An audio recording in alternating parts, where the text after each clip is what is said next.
So, good morning, everyone. I'm going to begin with a chant of some of the text from our chanting book, a chant that's titled Nourishing Happiness.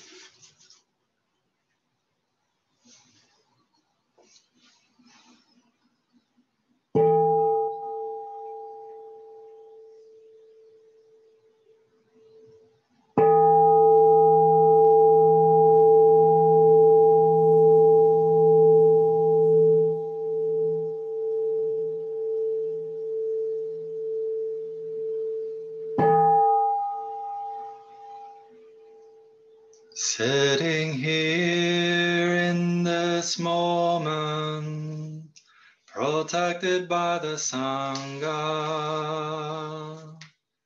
my happiness is clear and alive.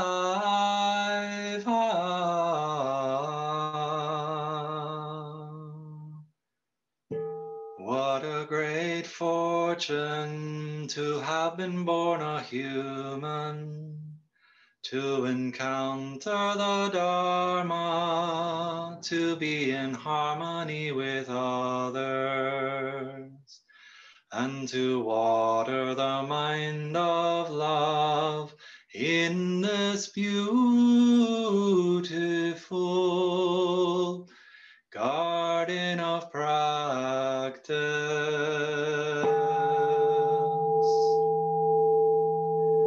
The energy of the Sangha and the mindfulness trainings are protecting and helping me not make mistakes or be swept along in darkness by unwholesome seeds. With kind spiritual friends, I am on the path of goodness, illumined by the light of Buddhas and Bodhisattvas.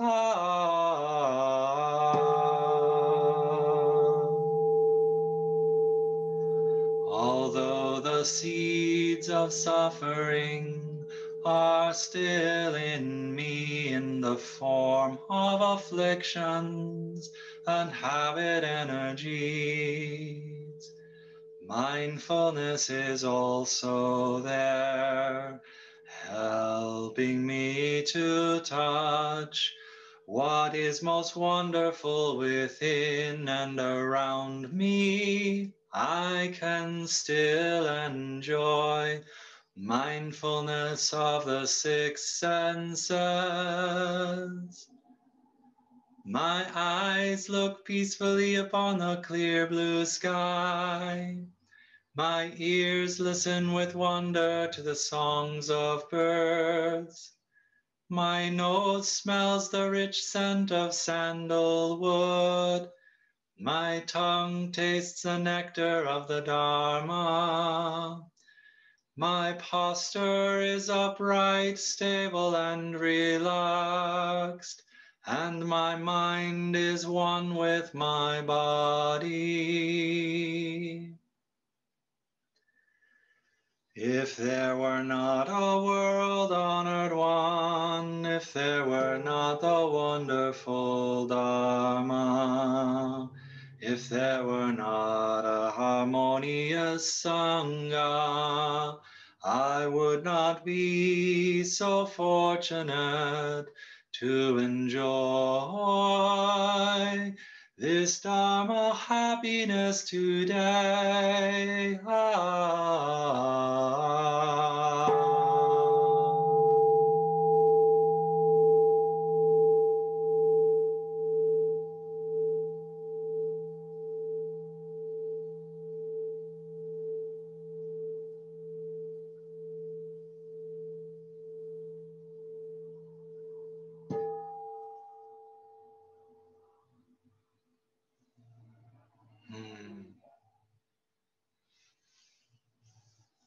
So that chant goes on. it goes on to talk about sort of a bodhisattva aspiration to transform all of our suffering and afflictions and bring it into the world, a world which is potentially full of ignorance and wrong perception, like a fiery hell. And even in the face of birth, sickness, old age, and death, to have stability and freedom. And I kind of want to do the rest of the talk, the rest of the chant as a Dharma talk instead of a chant right now. But I want to start with something that I just chanted, where there's a phrase, it says, "All those seeds of suffering are still in me, in the form of afflictions and habit energies. Mindfulness is also there." And in this instance, in the chant, the first thing that it says about mindfulness, the first few things, are about how mindfulness can help us to touch what is most wonderful within and around us.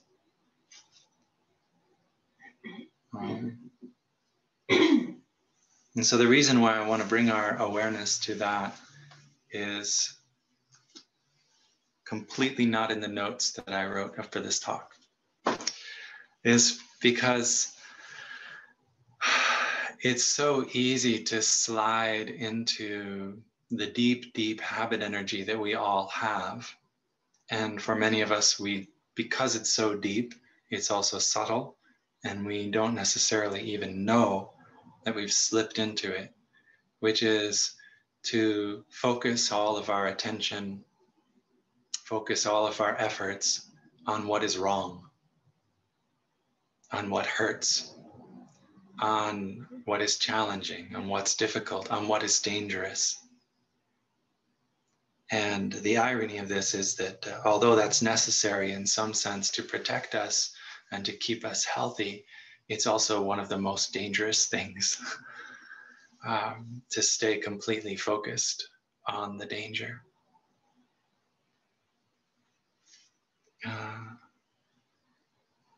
Shortly after you put your energy towards the threats and the danger, you will find yourself depleted.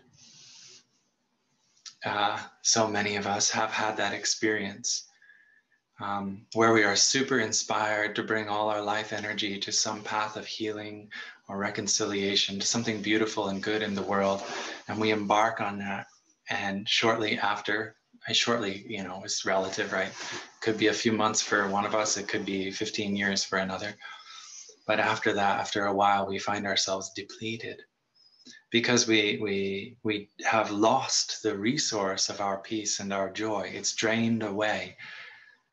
If you go back to the talks that Richard gave and then Fern elaborated on, we recall that there are seeds in our consciousness, and when they are watered, they grow, right? And if they're not watered, they don't grow. What that means is if they don't receive the conditions that they need to grow, they don't, right? So they lie dormant, or they even in some cases fade and shrink. And our sense of peace, ease, well-being, our joy, our loving kindness, our capacity to generate compassion are all subject to these same sorts of rules, right? So they, if not nourished, will weaken, will fade. There was a time when it was reflected to me that my seed of joy was very tiny, was not big enough, were the words used, which is quite an interesting statement to receive. I thought of myself as a pretty joyful person, and so it was a good reflection. But it sent me into a little spiral inside, like, what?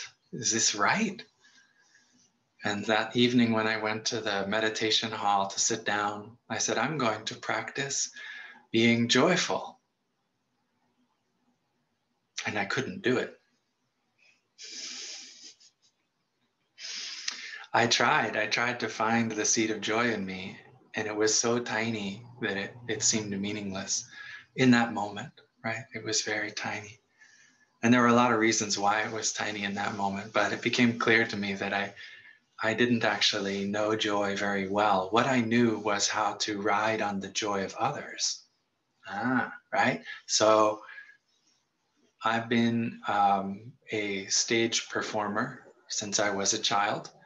I love to be in theater and plays, and I played music in lots of different bands and settings and recitals and such like that. I was very used to being able to draw people's attention towards me, and um, in that act, a need that I had and an experience I had of joy and connection was fulfilled. But it wasn't something I could generate sitting by myself on a cushion, right? Not so easily, at least. And so I took some time to go through an exercise in my meditation. It's one that most of us here have probably touched. It's the exercise based on the 16 breathings, the 16 breathings of the Anapanasati Sutra. And Tai wrote a very brief thing into a little poem that goes in, out, deep, slow, calm, ease, smile, release, present moment, wonderful moment.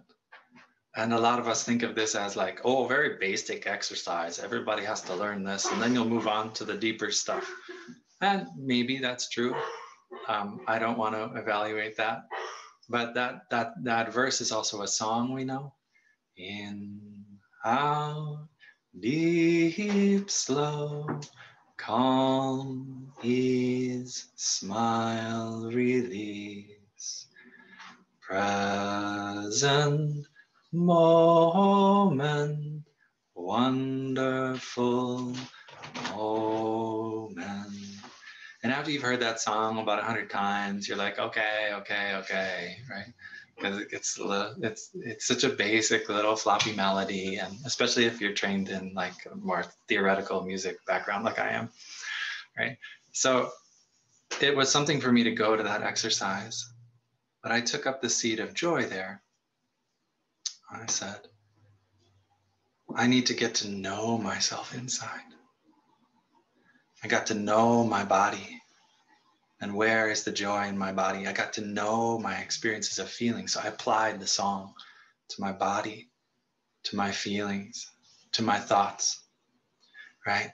And slowly, I would go and I would find the seed of joy in me growing a little bit. So in the beginning, I would describe it as perhaps lobelia. Lobelia, is that? It's a little tiny flower. It often grows on like a rocky hedge wall. Lots of little flowers, but it's underneath leaves, or maybe a little tiny violet under the grass, right? That's like what my seed of joy was like. I'd go looking for it and I'd have to look for it, right? But over time, as I touched that seed in me, as I found where is my health and happiness, where is my joy inside, I got to exercise those muscles inside. It became a dandelion, a very commonplace, not so bright kind of flower, but nonetheless beautiful. It became even a dahlia. At a certain point, I recognized I had a luminous red dahlia for a seed of joy. And I could just take a deep breath in and find that, because I had taught my consciousness, right? This is all a learning, a cultivation of what happens in the mind consciousness, cultivating the store consciousness, and what happens in store rising up into the mind, right? Remember that dialogue that's always happening that was described already. So I would go there and strengthen that capacity. And so then joy became something easily accessible to me. I programmed my neurobiology, I programmed my my spiritual self, right, over time to know how to do this. And that's the wonderful thing about seeds, that are watered growing. And it's really important that we do this, because that's how we build the capacity to be with suffering. If we don't have ease, if we don't have spaciousness and understanding, and the access to our joy and our loving kindness, to respect and patience and deep listening. And if we don't have access to those things, we have nothing to embrace suffering with. So we need to give time to the wholesome in us. That's where I wanted to start this Dharma talk, calling on us to remember how important that is.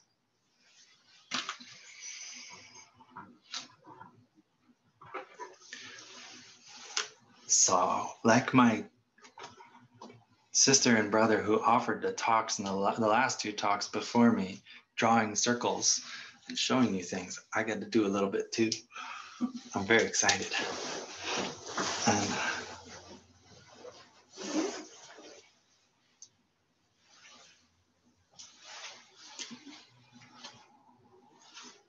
I'm going to try and do this live action.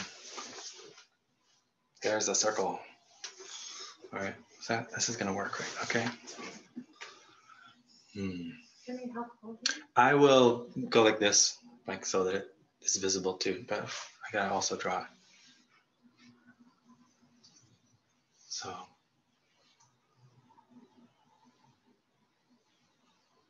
This is that landscape we were looking at originally. The mind consciousness up top, and the store consciousness, alaya, down below, and the interaction of the seeds rising up, being tended or not, and rising and settling back down, feeding the store. And over time, the maturation, the maturing of the seeds in that process. When then Fern added a layer in here. There was this space in here that we were going to call manas consciousness.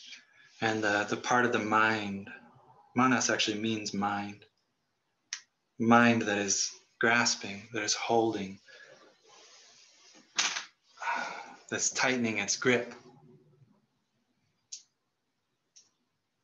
And I'm not writing those words in there because I'm going to put lots more on here. So, one layer of consciousness here. Alaya.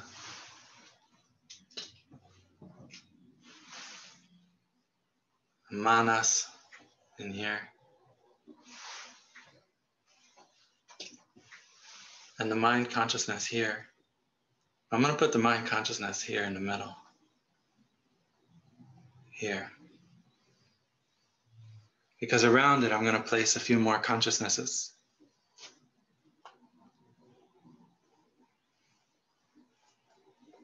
Five to be precise. And this is getting really complicated.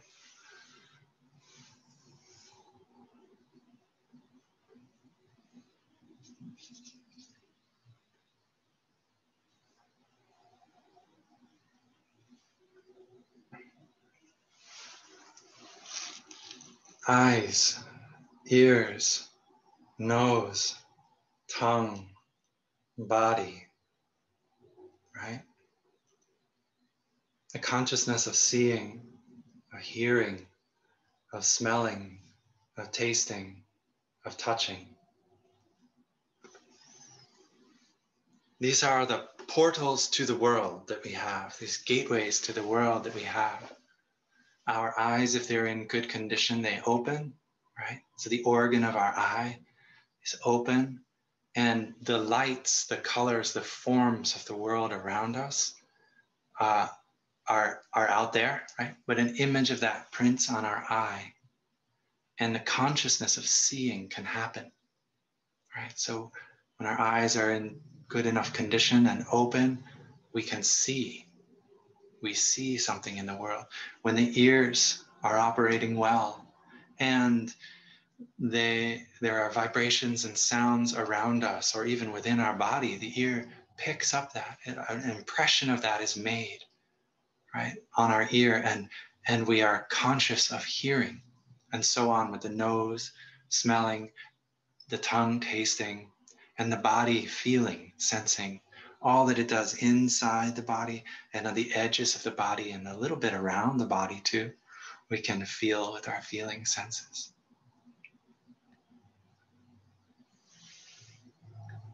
The world comes into us through our eyes, ears, nose, tongue, and body, right? But before it really gets in very far, and this is what Richard started to talk about a little bit, for a moment, it's like what we see is clearly what we see, but then something happens. Manas grabs, it comes into the mind, right? And we have a sense of like, oh, that is the color blue. Oh, that is the color red. Oh, that is someone speaking to me, right? And you may know their name and you may have opinions about them and all this stuff, right? And so what happens in the mind is an interpretation, and everything that's conditioned and habit energy in us rises up through manas.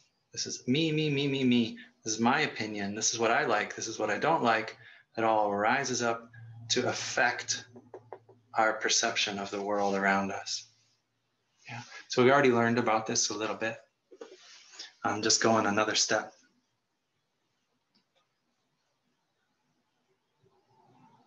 Part of our practice, and it's in that chant I just did too, talks about the 6 senses, the eyes, ears, nose, tongue, body, and mind as a 6th sense.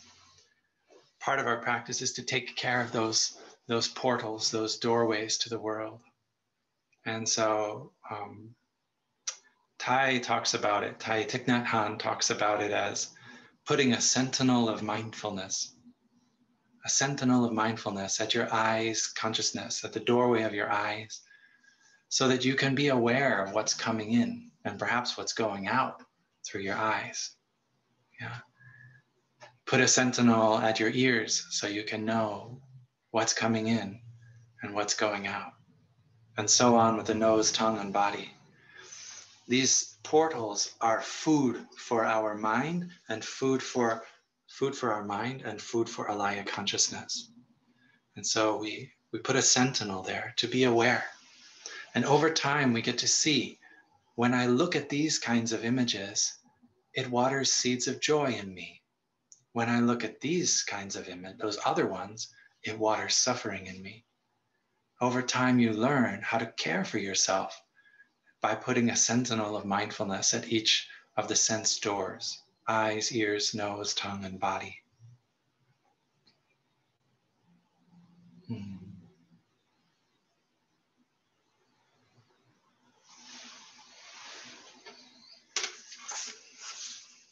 So I want to summarize this a little bit and point us in the direction of deeper understanding.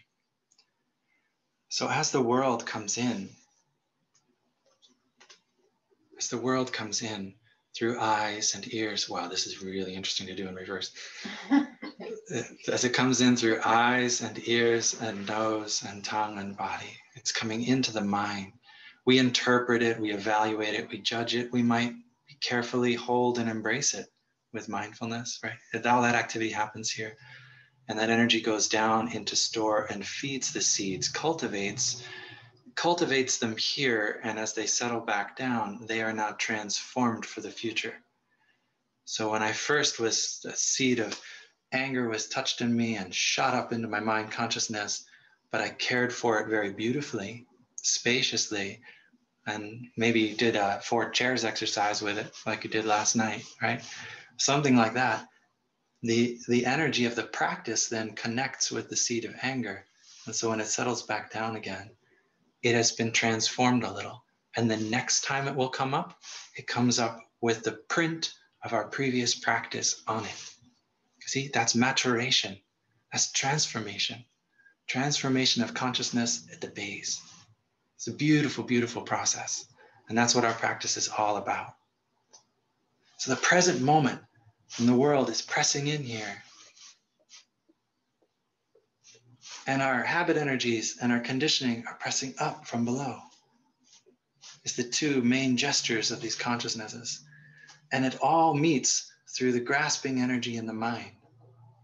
But if we practice well in the mind, communication between the store and the world around us becomes more beautiful, more full of vitality. Oh my, what's happening to my picture now? Oh, wow, I'm starting to like this. Vitality is happening. My practice is increasing the vitality of my experience in the world. The world is feeding me, and through that I'm feeding store consciousness, and then store consciousness is feeding this tree of awakening in me. And if we practice well, receiving the conditioned input from store and receiving both suffering and happiness from the world, but we meet it well, our tree of practice grows beautiful and strong and full of vitality. If we don't practice well, it becomes like a starved little twig, and it's locked up. Actually, what happens is we don't let the present moment in, and instead we just pense and think and get stuck in our thoughts and our sufferings, and we sit here. We don't ever open really to our eyes, ears, nose, tongue, and body. And we get stuck here in the mind, and we spin the stories of suffering over and over again in our mind. And this tree of practice and awakening shrivels up because it's not getting the real food, the food of reality, which can come through a clear, open mind, right? Can come through the senses into the mind and then connect with the store. So part of our practice is really this allowing our habits and our conditioning down here to be nourished by the present moment, right? We come home to the moment and we let the beauty and the joy in.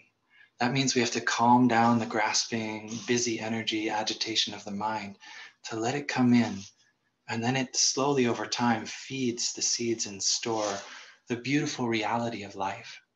This is the basis for trauma therapy too. You should know that, right? Those of you who are involved in that will recognize that we have to heal trauma, to heal deep suffering.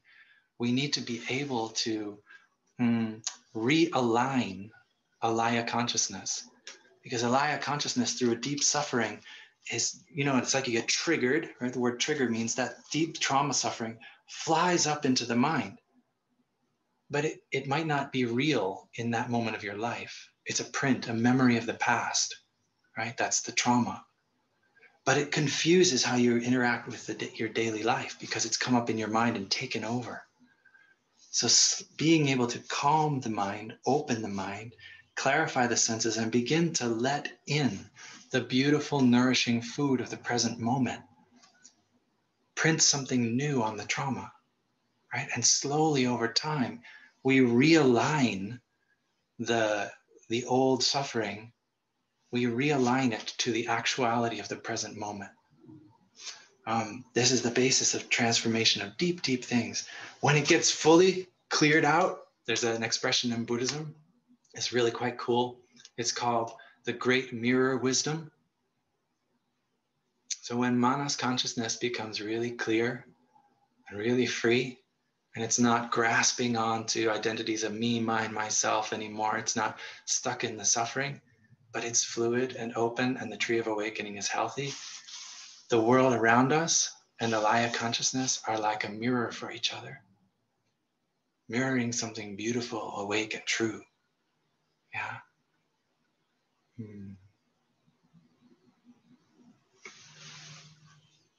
That tree's not very pretty. I want to fix it.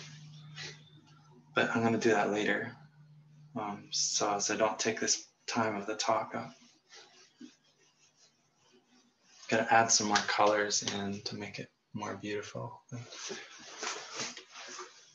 You might like to draw your tree of awakening and think about the places where you get stuck, where your stories of suffering come up regularly, and how you'll be able to soften your grip on them. Because please be advised, there's no one else holding on to that story of suffering, right? Well, maybe there is, but that's not our business. Our business is with our own grasping, right? The story of suffering that we say, this is me, this is mine, this is how I've been made, this is what's important to me. That's us holding. So we have the power to soften that grip. In my experience, the best way for me to practice softening the grip that my manas consciousness has on stories of suffering is twofold. One is to really devote attention to watering seeds of joy, happiness, freedom. Take it easy, right? Take it easy. So that means developing a deep inner calm so that joy can happen. The present moment, the beauty of the world can come in. One of my favorite activities is actually to go outside, right? I don't know how, probably many of us have this also. You like very much to go outside, not just outside on the busy city street, but outside into a park or deep into the woods or high onto a mountain trail, right? Why? Why does that feel so good? I can tell you why. Because stones and trees, mostly some, and a lot of animals, they don't get caught in all this mental stuff. They just live and thrive and grow and then decay and die. It's very simple. It's so beautiful. One of my favorite things is to go sit by a river and listen to the sound of water flowing over stones or through the ice at this time of year. You just listen to that sound and it soothes me so deeply, because that space where this beautiful body of the river over the rocks and the stones moving, this is an event, a very beautiful, vibrant event on our earth that I can sit and become a part of by listening in my presence. And it's not agitation in my mind. It's quite different, but it's very alive and very real. I love to hug trees. And when I go and I take a tree in my arms, sometimes I just lean up against them because it doesn't feel right to hug them, but maybe that's because I'm in the public park or something. But if I'm in the woods alone, I might wrap my arms around a tree or lean up against that tree and just breathe. This tree, it's got like tremendous life energy. Its roots go deep into the earth. Its branches and trunk go way up into the air. And there's this flowing, especially this time of year, the beginning of the flowing of sap, and its vitality is happening, right? It's right there. But it's not like going, hey, I don't like the way you're standing on my root. Would you please move over, right? A tree doesn't have that kind of a grasping mind working in it, but it's alive. It's free of the mental agitation. And so when I wrap my arms around it and I sort of feel into that vibrant life of the tree, it helps me soothe and calm my grasping mind, my angry mind, my freaked out mind. It just says, just relax a little. Life is a lot more than this suffering, right? So that's one part. One part of how I think it's very important to take care of my manas consciousness is finding ways to nourish the deep calm there, literally just softening the grasp, like the tension energy.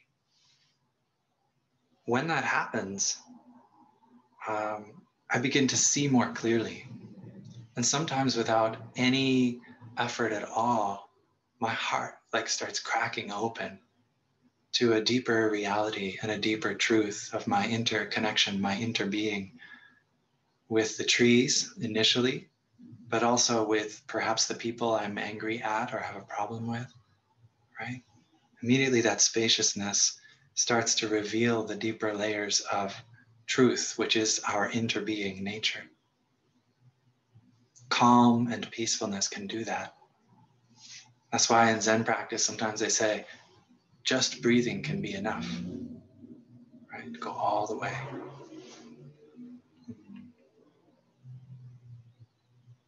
But there's another aspect of this practice, which is the activity of cultivating your thinking, which is your manas, which is your mind, but teaching your mind not just to calm and be clear, but also how to think. Like how to think in a way that supports your awakening. Most of us are taught how to think about dissecting things, taking them apart into concepts and ideas. We're taught how to latch on with manas to things we like and don't like, right? There's all of this tension and dualism and pulling apart and separation in the activity of thinking. But thinking done well can actually encourage connection. Like the kind of thinking that was proposed last night in the 4 chairs exercise, right? This is about opening yourself to think, to see, to form concepts in a way which bring you towards connection and awakening instead of apart from. Yeah. This is what Thai calls deep looking, learning to look deeply into the world.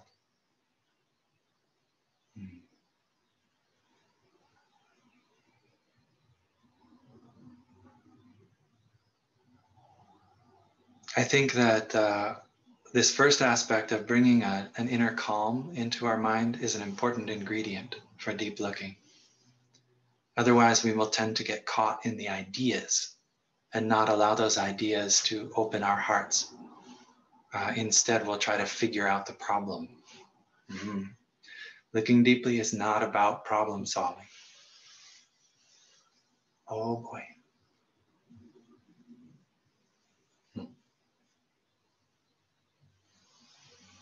Flower. Big, beautiful flower.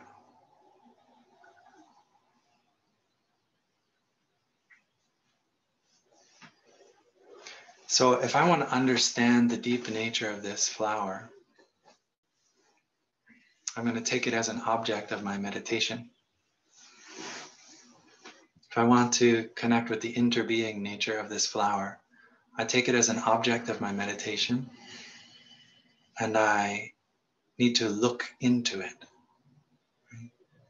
But to do that, I have to first make space for the insight to arise. Because as I just said, I'm not trying to get a formulaic thing. I'm not trying to get another idea about what the flower is. I want to actually connect with its interbeing nature. So through meditation, what that means is I want to become one with the flower.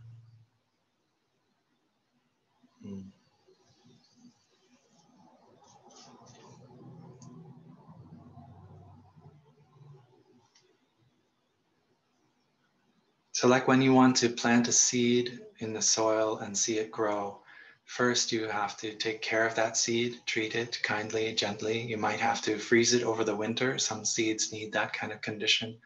You need to know about the soil and how much moisture and warmth and light the plant will need.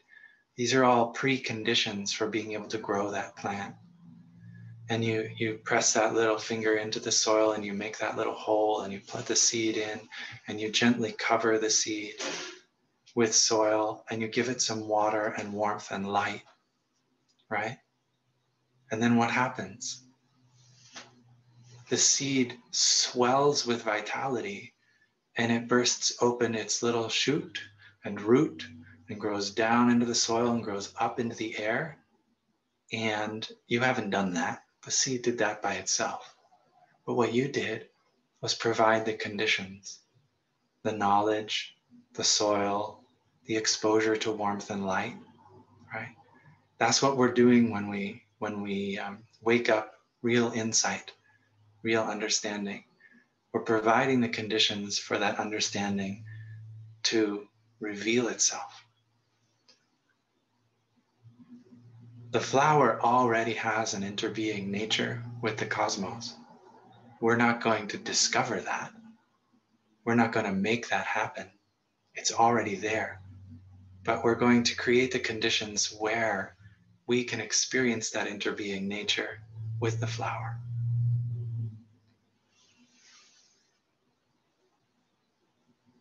So the calm and clarity in our mind is important. The space to be able to think clear, intentional thoughts in such a way that we can feel and understand, feel and know, to know the meaning of those thoughts. Not just bouncing one thought to the next, but giving it space to actually be felt, a kind of felt experience manifesting within us beyond the simple idea. So questions like this can really help wake up our eyes of interbeing. Like this, we look at the flower, we do some breathing to calm ourselves down. I'm assuming we've already done that, right? When we look at it, we behold that flower. We're just present with it. But we might also ask a certain way of thinking to happen, and that is, where do you come from? Right? And the question, where do you come from, invites our interbeing eyes, our way of thinking, which has to do with interbeing, to come online, right? What are you made of? Right? Where do you come from? What are you made of? Those are thoughts that invite the eyes of interbeing. And immediately our mind might put forth some ideas, especially if you've cultivated flowers and you're looking at the flower and you know this species and you know its Latin name or that kind of thing. All these ideas might spring up and they're all fine, but you got to give them time and space. You might also have ideas in general about the flower. If you're like me, you don't know the Latin names, but what you would know about the flower is that it has something to do with the sun. Right? Okay. So where do you come from? What are you made of? My mind says, well, the flower is made of the sun. So then I take that thought and I say, breathing in and out.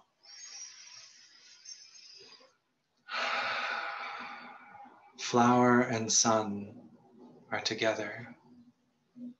The flower has the sunshine within it. And I say, what is it like to be a flower receiving the sun? This is me giving space to that thought, to allow myself to find a way that this thought about the flower receiving sunlight and being made of the sun can actually open my heart a little bit to the experience of being made of sun.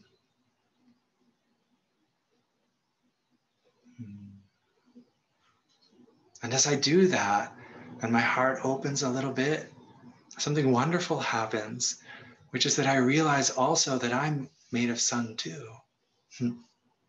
I don't take in sun exactly the same way the flower does.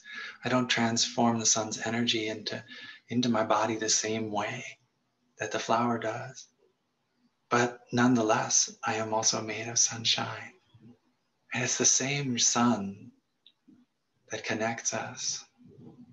And as I breathe in and out, feeling that deep connection with the flower, I begin to touch a shared reality, an interbeing nature that we have. And in that way, my active thinking can help bring me towards the experience of oneness, of connection.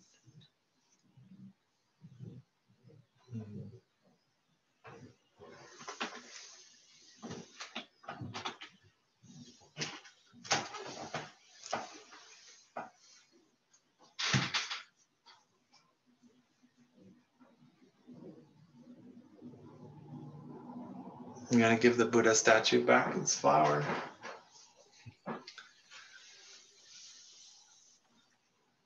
Likewise, we don't just look into flowers, but we look into all sorts of things. We can look into our anger, our fear. We can look into our joy. As I described before, I needed to find it. I find it, all the things that brought it, that created that joy for me, that was going into that experience.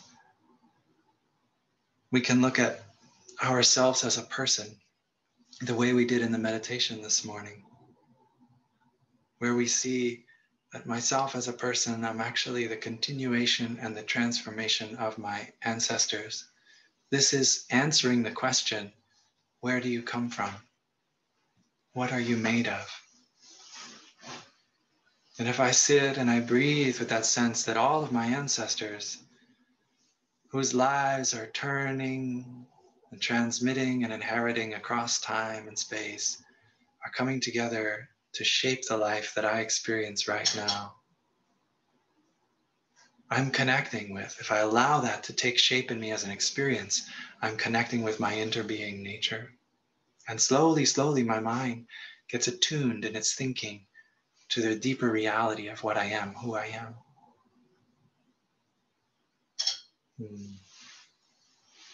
There's a set of words which I find helpful here.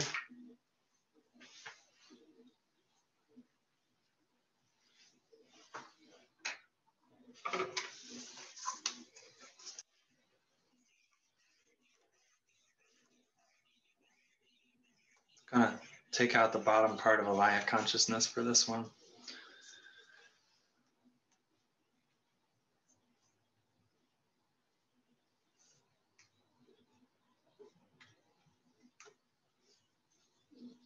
These are two Sanskrit words.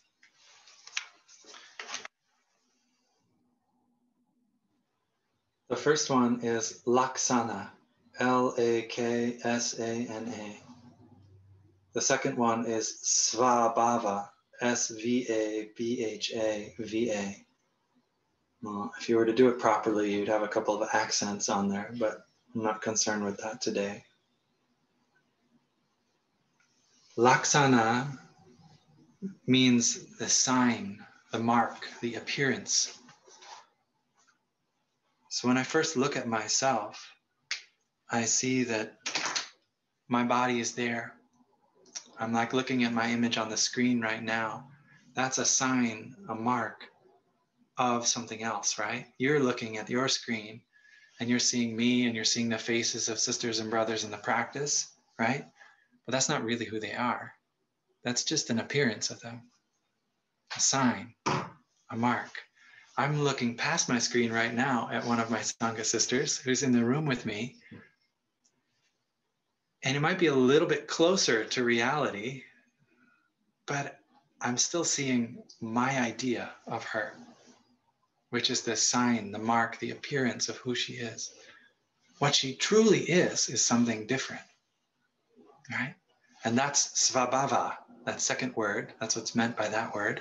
Svabhava is indicating the deeper nature of the meaning behind a word, right? A word like mindfulness, we all know the word, we know how to spell it, that's the sign, the mark, but it means something. And that's svabhava, right, for that word.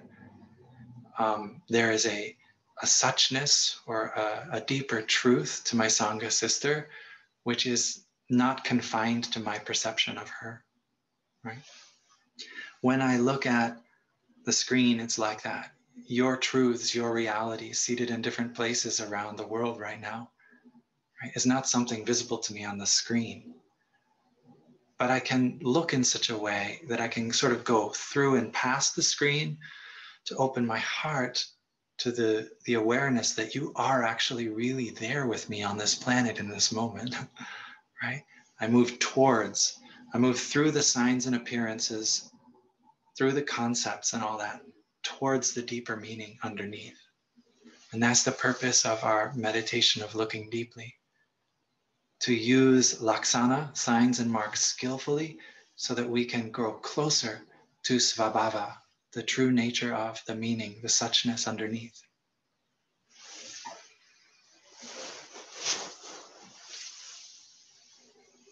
Another expression that is used in this is the experience of the wave and the water, right? And Thai talks about this a lot, where the surface of the water, we see all the waves, but underneath, they are all water. And we're not concerned with like what one wave thinks of the other wave, or maybe we are. But in this case, what we're going to do is drop below the surface so that we can see that both the waves really come from the same source. This kind of teaching is really helpful if you can apply it to real situations in your life. Look at your anger, look at your loved one, look at your enemy in this way. And you discover a new way of relating to them, one that comes from a place of deep stability, knowing, interbeing, and offers you the possibility of kindness and compassion. for yourself, if you see your ancestors in you, and parts of that story are not very happy, but you really look deeply and open your heart to see this interbeing nature, it's not just the parts that make you unhappy, it's all the other stuff too. When you do that, you have the space then to act kindly towards yourself and towards your ancestors, as they too received a transmission of hardship just like you, right? So the path of kindness and compassion is opened by the practice of interbeing. When someone dies or is sick and we fear for their life, we can use the deep looking of transformation and continuation to find them in new ways, in new places. I have two friends, a couple, beautiful couple, David and Allison Maslanka, who I grew to know through the practice in Montana. And both of them died a couple years ago within a couple of months of each other. Younger than you would expect. And that was a deep sadness if I think that I have lost two friends, right? They're gone, which is typically how we think of death. The person is gone. And so if something's gone, you've lost it. You have an experience of loss, no connection there anymore. But if I look deeply at all that David and Allison meant to me and all the things that I shared in my life with them, I can find that their life transformed into me a little bit, and also into other Sangha friends and in the world. David was a composer of many marvelous pieces of music, of which have been recorded by orchestras all over the world. So when I look into that music, I find David there, right? I find his transformation, his continuation. Allison, she loved animals so deeply, and she kept some burros. And it was my first introduction really to burros, visiting her farm. And so whenever I see images of those animals and such, I can wake up a connection to a love for these animals that was transmitted to me by Allison, right?